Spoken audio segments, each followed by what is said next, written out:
My project का folder है। और लास्ट टाइम पे आई थिंक कि हम प्रैक्टिस कर रहे थे,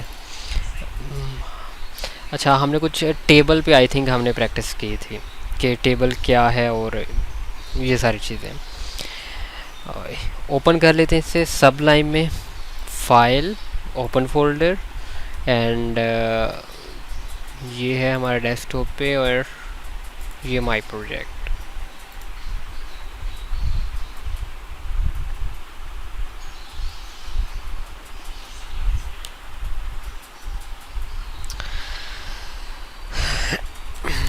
अच्छा सबसे पहली चीज़ यहाँ पे, अच्छा index dot H T M L में हमने उस दिन किया था, contact dot P H P में आई थिंक हमने किया था, जिसमें मैंने आपको ये बताया था कि हम जो है ना, अगर मीन पैटर्न क्या रखते हैं, अगर हमने अपनी कोई वेबसाइट वगैरह बनानी है तो हम किस पैटर्न से बनाते, कोई भी वेब पेज बनाना है एच टी एम एल में, आपने कोई भी वेब पेज बनाना है तो कैसे बनाते हैं, एक पैटर्न हम रखते हैं कि सबसे पहले एच के अंदर दो चीज़ें होती हैं, हेड होता है और बॉडी होती है। हेड के अंदर तीन चीज़ें होती हैं, मेटा, लिंक्स और टाइटल होते हैं। फिर बॉडी के अंदर हम एक मेन होता है, सबसे ऊपर हेडर होता है, हेडर के बाद मेन होता है, और मेन के अंदर डिफरेंट सेक्शंस होते हैं, और लास्ट पे फुटर होता है। टॉप पे हेडर, लास्ट पे फुटर, दरमियान में मेन, और मेन के अंदर डिफरेंट सेक्शंस होते हैं, सेक्शन 1, सेक्शन 2, सेक्शन 3, और ये मैंने आपको उस दिन बताया था। और आज हम इंडेक्स.html पे आपको मैंने क्या बताया था, अगर हम index.html को यहाँ पे ओपन कर लेते हैं, ये पहले से ओपन किया हुआ है, तो ये हमने उस दिन बनाया था कुछ, ये हमने बनाया था उस दिन एक टेबल, और टेबल में मीन ये टॉप पे आप चेक करें तो ये टॉप पे क्या है, सबसे ऊपर हेडर है, टेबल हेडर आप इसे कह सकते हैं, और उससे नीचे डिफरेंट रोज़ हैं। अभी तो एक ही है, हम और भी अगर इसमें, उस दिन मैंने ये सारी प्रैक्टिस की, हमने की थी इस पे। आज हम इससे नेक्स्ट चलेंगे और और चीज़ें देखेंगे। मीन अभी अगर यहाँ पे हम आते हैं और ये सारी क्लियर कर देते हैं, हम दोबारा से HTML के पैटर्न पे आते हैं, HTML and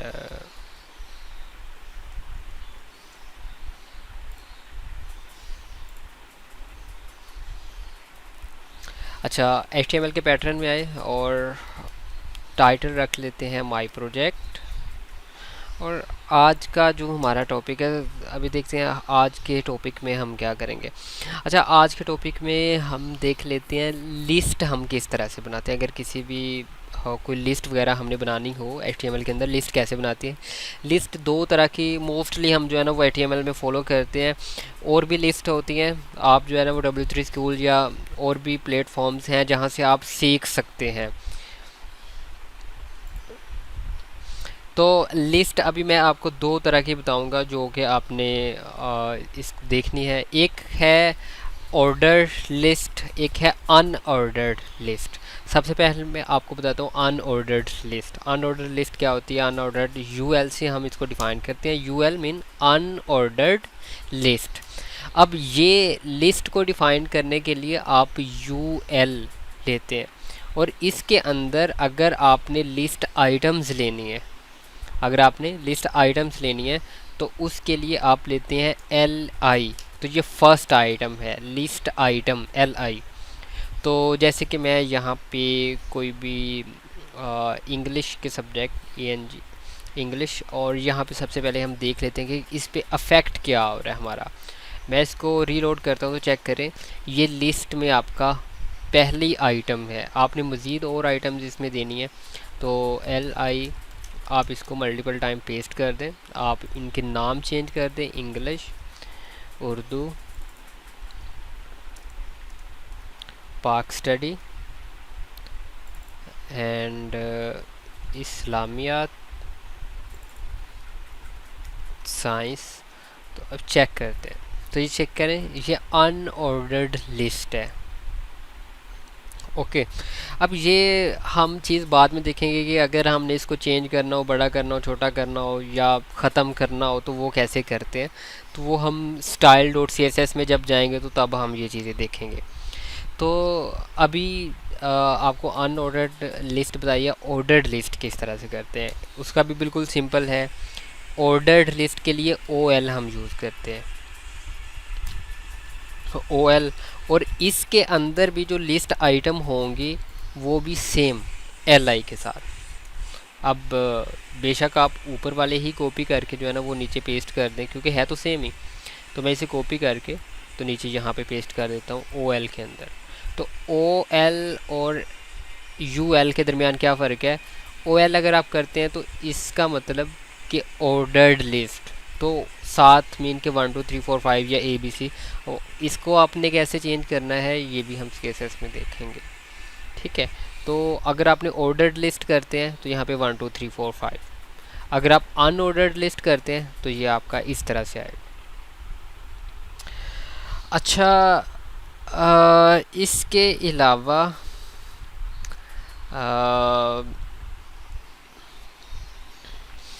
C S S में हम इनको चेंज करने का ये बाद में देखते हैं। और हमारे पेंडिंग में अभी क्या क्या चीज़ें चल रही हैं।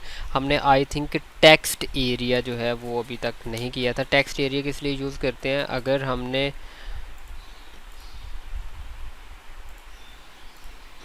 अच्छा, टेक्स्ट एरिया हम किस लिए यूज़ करते हैं, अगर हमने इनपुट बॉक्स लेना है और थोड़ा सा बड़े साइज़ का, यानी कि कोई पैराग्राफ, बड़ा पैराग्राफ हमने इनपुट के लिए लेना, तो उसके लिए हम टेक्स्ट एरिया लेते हैं। टेक्स्ट एरिया की अगर आपने हाइट विड्थ जो है ना वो बढ़ानी हो तो वो आप बढ़ा सकते हैं, इसकी स्टाइल में जाके बढ़ा सकते हैं, या फिर आप डायरेक्टली भी हाइट और विड्थ, हाइट जैसे कि 400 एंड विथ 500 कह देते हैं, तो चेक कर लें। अच्छा, ये आई थिंक इस तरह से नहीं होगा, ये स्टाइल के टैग नहीं होगा। और इसमें हाइट और विथ, हाइट आप यहाँ पे 400 px कर दें और विथ ये आप जैसे कि 500 px कर दें।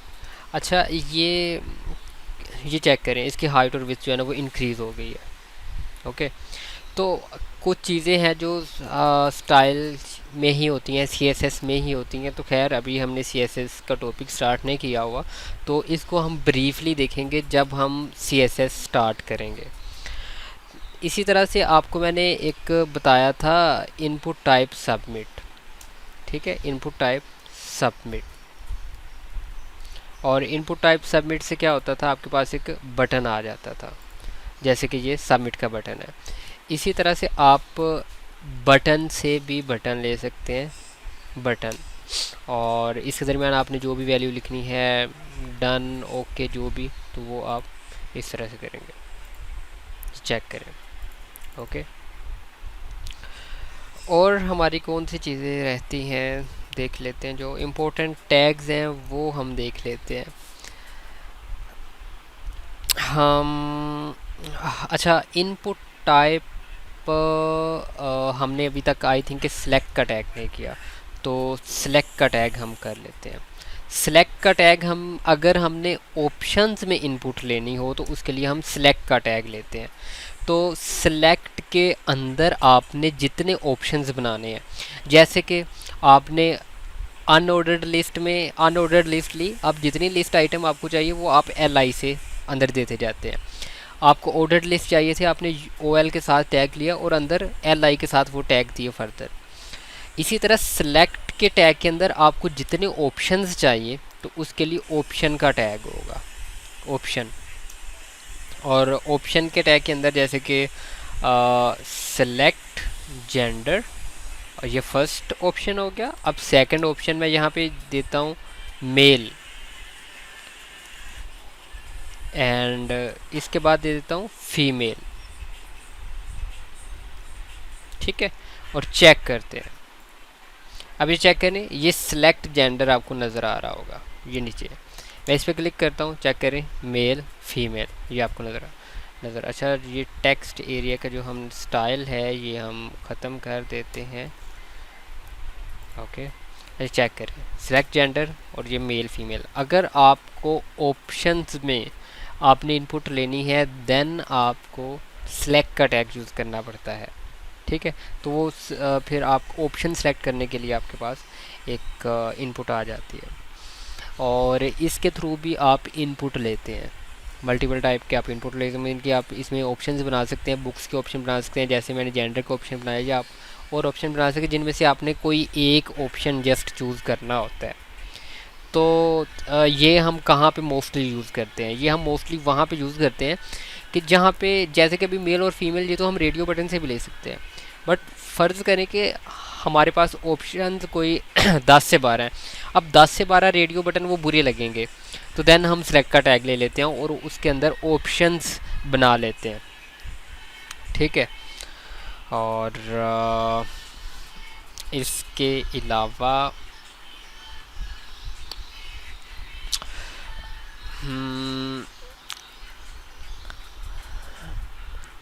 अच्छा, इसके अलावा एक और चीज़ जो कि अभी मेरे माइंड में आ रही है, आपको मैंने बताना था कि दो तरह के हमारे पास टैग्स होते हैं। एक होते हैं इन लाइन एलिमेंट और दूसरे होते हैं ब्लॉक लेवल एलिमेंट। अच्छा, इन लाइन एलिमेंट कौन से हैं और ब्लॉक लेवल एलिमेंट्स कौन से हैं?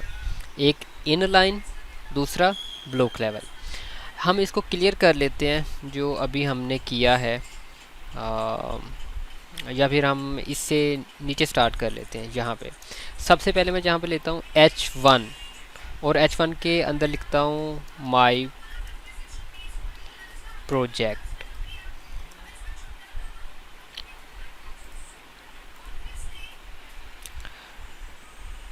अच्छा, H1 लिया और H1 के अंदर मैंने यहाँ पे राइट किया माई प्रोजेक्ट। अभी चेक करते हैं आपको माई प्रोजेक्ट नज़र आ रहा है।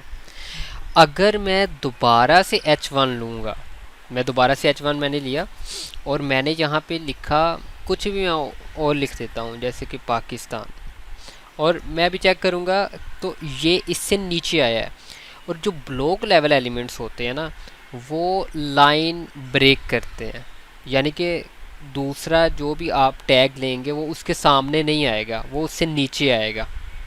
ठीक है, और इसकी आपको मैं स्टाइल में जाके थोड़ा सा एक्सप्लेन करूँगा।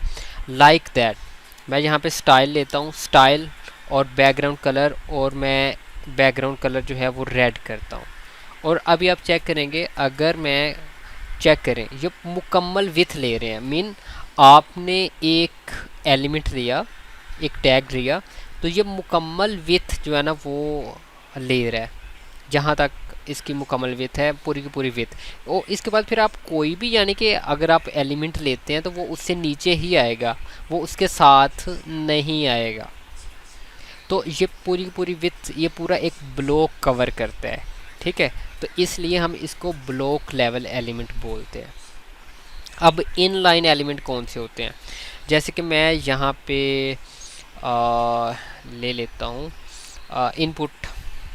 इनपुट ले लेते हैं, इनपुट टाइप टेक्स्ट ले लेते हैं। अभी इनपुट टाइप टेक्स्ट ले रहा हूँ तो चेक करें आपके पास इनपुट टाइप टेक्स्ट आ गई। आप कहते हैं आपने एक और लेनी है, आप कॉपी करके नीचे पेस्ट करते हैं और चेक करते हैं तो दूसरी इनपुट बिल्कुल इसके साथ आ गई है। वो उसने लाइन ब्रेक करके नीचे नहीं आई, वो बिल्कुल इसके साथ आ गई। आपने कोई और इनपुट लेनी है तो वो उसके साथ आ जाएगी। तो ये इन लाइन एलिमेंट है। और इन लाइन एलिमेंट के आपको मैं एक और एग्जांपल दूंगा। जैसे कि यहाँ पे मैं एक स्पैन यूज़ करता हूँ। स्पैन एक इन लाइन एलिमेंट है और इसके अंदर मैं कुछ लिखता हूँ जैसे कि this is Iftikhar Ali. Okay, तो अभी मैं इसका यहाँ पे स्टाइल, बैकग्राउंड कलर और यहाँ पे ग्रीन करता हूँ जस्ट आपको समझाने के लिए। तो अच्छा, अभी चेक करते हैं। अच्छा, ये चेक करें, दिस इज़ इफ्तिखार अली।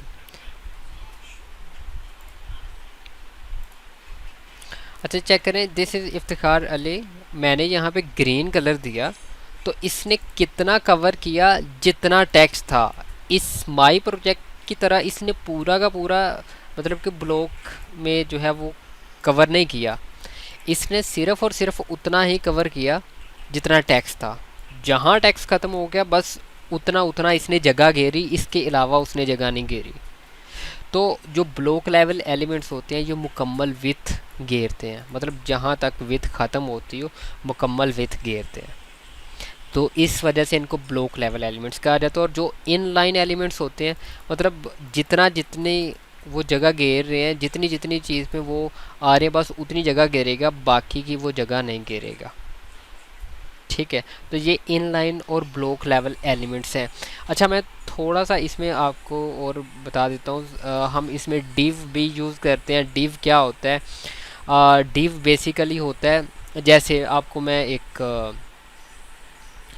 यहाँ पे ना, जैसे कि ये सिलेक्ट का आपका टैग है, यहाँ से सिलेक्ट हो रहा है और यहाँ तक आप अगर यहाँ पे कोई स्टाइल अप्लाई करेंगे तो वो मीन कि इन सब पे अप्लाई होगा।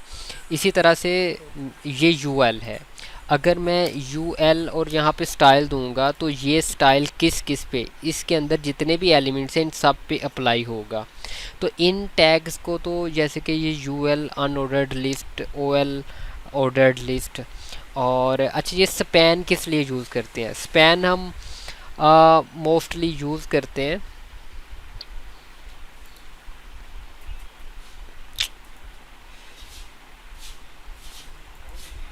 अच्छा स्पैन हम मोस्टली जो है ना वो यूज़ करते हैं कि अ, अगर हमने स्टाइल वगैरह अप्लाई करना हो। फ़र्ज़ करें मेरे पास ये 3 इनपुट्स टैग है, या मेरे पास और मज़ीद इनपुट टैग्स हैं, मैंने उनके ऊपर स्टाइल अप्लाई करना है, देन क्या करते हैं हम? स्पैन यूज़ करते हैं। अगर तो इन लाइन एलिमेंट हो, जैसे कोई पैराग्राफ ले लिया या कुछ और आइकन्स वगैरह हमने ले लिए, तो उनके ऊपर अगर हमने स्टाइल अप्लाई करना है, जैसे कि मैं ये स्टाइल अप्लाई कर रहा हूँ, CSS अप्लाई कर रहा हूँ, तो इन लाइन के लिए हम स्पैन यूज़ करते हैं मोस्टली। और इसी तरह डिव हम यूज़ करते हैं, जैसे कि ये H1 है और ये दो H1 है, मैंने इन दोनों के ऊपर अगर स्टाइल अप्लाई करना है तो मैं डिव लूँगा। ठीक है, और डिव किस लिए यूज़ होता है, इसकी डेफिनेशन यही है कि अगर हमने एक से ज़्यादा एलिमेंट्स के ऊपर स्टाइल अप्लाई करना हो तो उसके लिए हम डिव लेते हैं। तो अब अगर मैं इसके ऊपर स्टाइल लूँगा, बैकग्राउंड कलर अगर कुछ भी लेता हूँ, तो वो मीन कि इन दोनों के ऊपर अप्लाई होगा, इन दोनों के बैकग्राउंड में कलर आ जाएगा। ठीक है, तो अभी इन लाइन एलिमेंट्स कौन कौन से हैं और ब्लॉक लेवल एलिमेंट्स कौन कौन से हैं जो अभी तक हमने पढ़े हैं। डिव एक ब्लॉक लेवल एलिमेंट्स है, फुटर ब्लॉक लेवल एलिमेंट है, हेडर एक ब्लॉक लेवल एलिमेंट है, HR आपको अगर मैंने अभी तक नहीं बताया तो बता देता हूँ। HR एक हॉरिजेंटल लाइन लेने के लिए होते हैं, जैसे कि ये, यानी कि ये ऊपर वाला सेक्शन लैदा हो गया, नीचे वाला लैदा हो गया, एक हॉरिजेंटल लाइन लेने के लिए हम HR यूज़ करते हैं। मैंने आपको कॉन्टैक्ट में आई थिंक नेविगेशन बार का अगर बताया था, तो नेविगेशन बार भी जो है ना वो इसी तरह से OL और LI UL ये सारे जो है ये ब्लॉक लेवल एलिमेंट्स हैं। पैराग्राफ, P या प्री, फिर सेक्शन, टेबल, तो ये सारे ब्लॉक लेवल एलिमेंट्स है। इन लाइन कौन कौन से? बटन हो गया, आपकी इनपुट हो गई, या फिर सेलेक्ट का हो गया, या टेक्स्ट एरिया हो गया, या फिर आप जो वो फॉर्मेटिंग के लिए यूज़ करते हैं, अटैली के लिए आई, हमने स्टार्ट में किया था, अटैली के लिए हम आई यूज़ करते हैं किसी भी टेक्स्ट को। तो फ़र्ज़ करें इसको अगर आपने अटैली करना है, बोल्ड करना है, तो उन सब के वो जो फॉर्मेटिंग टैग्स हैं वो भी सारे इन लाइन ही हैं। और लेबल, जैसे कि लेबल भी इन लाइन ही है। यहाँ तक अगर किसी का कोई सवाल है तो वो पूछ सकता है। नेव टैग अभी हमने करना है। नेव टैग क्या है? नेव टैग लाइक दैट आपको मैं यहाँ पे बताऊँगा। नेव टैग अभी हम जब CSS स्टार्ट करते हैं ना, फिर हम नेव में आते हैं। जैसे कि ये टॉप पे ये नेविगेशन बार है, तो नेविगेशन बार लेने के लिए हम नेव टैग यूज़ करते हैं। नेविगेशन बार में ये चेक करें मल्टीपल मेन्यूज़ हैं, तो ये नेविगेशन बार है हमारी। ओके, इसमें मल्टीपल बटन्स हैं, हम किसी पे भी क्लिक करके किसी दूसरे पेज पे जा सकते हैं। तो ये नेविगेशन बार है। और किसी का कोई सवाल?